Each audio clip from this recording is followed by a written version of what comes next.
சிமிர்னா சபையின் தூதருக்கு நீ எழுத வேண்டியது என்னவெனில், முந்தினவரும் பிந்தினவரும் மரித்திருந்து பிழைத்தவருமானவர் சொல்லுகிறதாவது.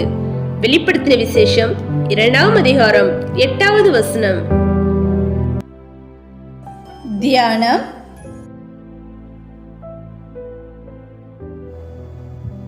சிமிர்னா சபை கசப்பான நெருக்கப்பட்ட சபை. அன்பான கர்த்தருடைய பிள்ளைகளே, சிமிர்னா என்றால் கசப்பான மாறா என்ற பொருளாகிறது. வெள்ளை போலும் ஒரு வாசன திரவியமாக பயன்படுத்தப்பட்டது என்றாலும் இவற்றின் உண்மை தன்மை கசப்பான ருசி கொண்டது. சபை வரலாற்றை பார்க்கிற பொழுது கிபி 100 முதல் கிபி 315 வரை ரோம ஆட்சியின் கீழ் திருச்சபை மிகவும் அதிகமான உபத்திரவங்களை சந்தித்தது என்பதை அறிய முடிகிறது.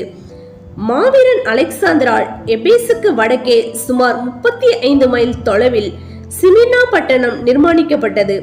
எபேசு துறைமுகம் வண்டல் மண்ணிலால் சேதமடைந்த பின் சிமிர்னா பட்டணம் வியாபார தொடர்புடைய முக்கியமான பட்டணமாக உருவாகிற்று. கிபி 178 ஏற்பட்ட பூகம்பத்தினால் சிமிர்னா பாதிக்கப்பட்டு மார்கோஸ் ஆர்லியஸ் என்ற ரோம பேரரசனால் மீண்டும் சீரமைக்கப்பட்டு சிறப்பாக விளங்கியது. இந்நாட்களில் துருக்கியில் இப்பட்டணம் இஸ்மீர் என்ற பெயரில் அழைக்கப்படுகிறது. இப்பொழுது இருக்கும் இப்பட்டணத்தின் ஜனத்தொகை 2 லட்சம் என்றும் அதில் 1/3 பகுதியினர் கிறிஸ்தவர்கள் என்று அறிய முடிகிறது. சிமிர்னா சபையின் விலக்குத்தண்டு நீக்கப்படவில்லை என்று அறிவோம். 7 சபைகளுக்கு எழுதப்பட்ட நிருபங்களில் சிமிர்னா சபைக்கு எழுதப்பட்ட நிருபமே மிகவும் சுருக்கமானது.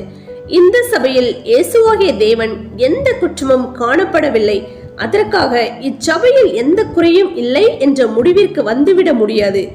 ஆதி அன்பை இழந்ததின் நிமித்தம் தேவனுடைய கரத்தினால் சிட்சிக்கப்பட்டு பரிசுத்தமாக்கப்படுகிறது. சபை அனுபவிக்கும் பாடுகள், உபத்திரவங்கள், மனதுருக்கம் நிறைந்த கிறிஸ்துவை நெகிழ வைத்திருக்க வேண்டும். ஆகையால் சபையை கண்டிக்காமல் விற்றிருக்கலாம்.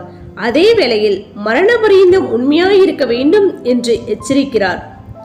வெளிப்படுத்தின விசேஷம் 1ஆம் அதிகாரம் 17 அப்போஸ்தலனாகிய யோவானுக்கு வெளிப்படுத்தினது போல சிமிர்னா சபைக்கும் தன்னை முந்தினவரும் பிந்தினவரும் மரித்திருந்து பிழைத்தவர் என்று அன்பின் ஆண்டவர் இயேசு அறிவிக்கிறார். ரட்சிக்கப்பட்ட தேவ ஜனங்களாகிய நாம் சிலுவையில் மரித்து தொங்கிக் கொண்டிருக்கும் ஒருவரை ஆராதிக்கவில்லை.